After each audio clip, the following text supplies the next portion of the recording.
I was born and raised in Ibadan, Oyo State, Nigeria. We didn't have much, but things were not so bad. Life was beautiful until tragedy struck and I lost my father when I was 8 years old. My mother was thrown into the deep end, faced with the challenge of raising my sister and me all by herself. We began to live from hand to mouth. Not long after, when I was in GSS 3, my sister fell critically ill. I watched my mom give up everything she had to care for my sister, and that made me grow up so quickly. When it was clear that hospital visits would become constant on account of my sister's ill health, my mother made a decision that marked the beginning of my life's journey. She moved me to a friend's home where she believed I could get some care while she focused on watching my sister. It was an emotional decision, but my mother displayed a lot of bravery through it all. Her friend's house was a face-me, I-face-you apartment in the Ososami area where privacy was a luxury. Hence, it was easy for me to notice one of the neighbors, a woman who operated a fashion design store at the base of the building. I soon found a pastime in peeping through the wooden window to catch a glimpse of all that was going on in the store. Whenever I get back from school, I would be excited to watch the woman and her apprentice pedal their manual butterfly machines, producing a sound that tickled my ears. My passion for fashion grew from these sneak peeks, and I pleaded with my mother to allow me to spend my afternoons learning fashion design. She reluctantly agreed. I started learning from the woman I have been watching from behind the curtains and the cracks in the window. This was how I cut my teeth in the fashion design. This experience was short-lived because I had to focus on my schooling, but my love for fashion never died. The future saw me seeking further training opportunities until I decided to carve a niche for myself in Afrocentric fashion accessories. I worked for many years with established designers where I gained experience and the capacity to stand on my own. In 2010, Derayo officially began operations from a room on the ground floor of my paternal grandmother's house, where I was raised at number 30 Oredein Street, Oke-Ado, Ibadan.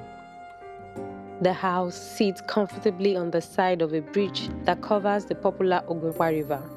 So there is a clear view of the river and its environs through my shop wooden window.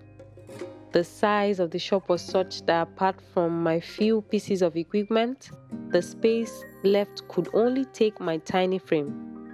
This was one of the times I felt lucky to be blessed with a small figure. Although the environment was quite volatile and notorious, that room became my favorite space, a place where I found my life's meaning. I buried myself so much in production that I barely noticed that there was a tickling time bomb that was about to explode if nothing was done. Oredein Street was a cocktail of the good, the bad, and the ugly. I had gotten used to the street fight among young people, gang rivalries, violent parties, and occasional police raids on area boys.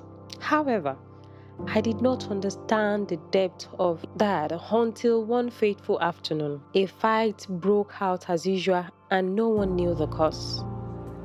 There was a convergence of gangs made up of teenagers from the neighboring areas. They were armed with cutlasses, broken bottles, and other sharp objects. Everyone ran for their lives because the violence of the usual fights paled in comparison to this. Many of us ran to the top of the building with our faces flat on the ground to avoid being hit by the objects flying around. With trepidation, we watched as the boys attacked one another, screaming death threats and hailing their gang leaders, while some jumped into the river. My heart sank and I wept like a baby. So many questions flooded my heart as I made my way back to my store after the whole issue. I played back the scene in my head, and the boys' faces kept flashing through my mind. They were too young for what they have been exposed to. I worried for the future. I wondered what had pushed them to such extremes. Who failed them? The government? The society? The parents? Teachers? Or school? I could not believe that I grew up in the same environment, but had turned out differently. It struck me that my life was a far departure from that of an average young youth on Oredein Street. I decided to do something to help other young people. I wanted to play my part in redeeming a generation that could be lost if nothing was done. That marked my entry into vocational advocacy. Then I conceived the idea of a vocational training hub for teenagers and young adults in the suburbs of the city.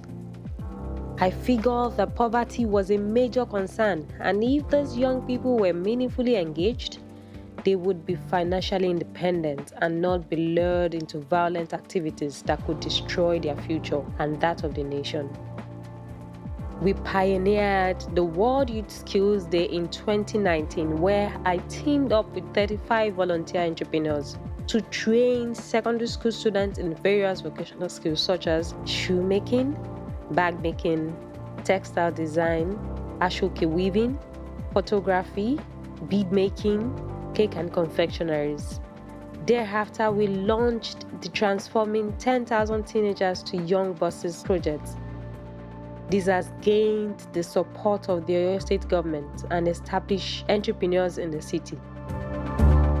So far, we have trained 6,500 secondary school students drawn from selected secondary schools in the rural areas of the city, and also trained women and youths in different vocational skills.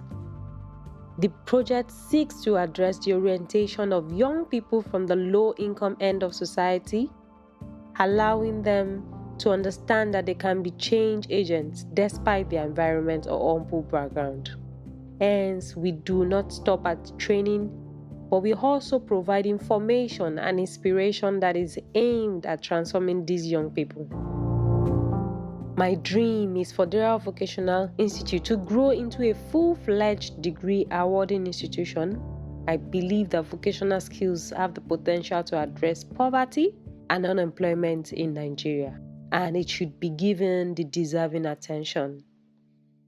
Here is my story, driven by passion, moved by compassion. The birth of Derayo Vocational Limited.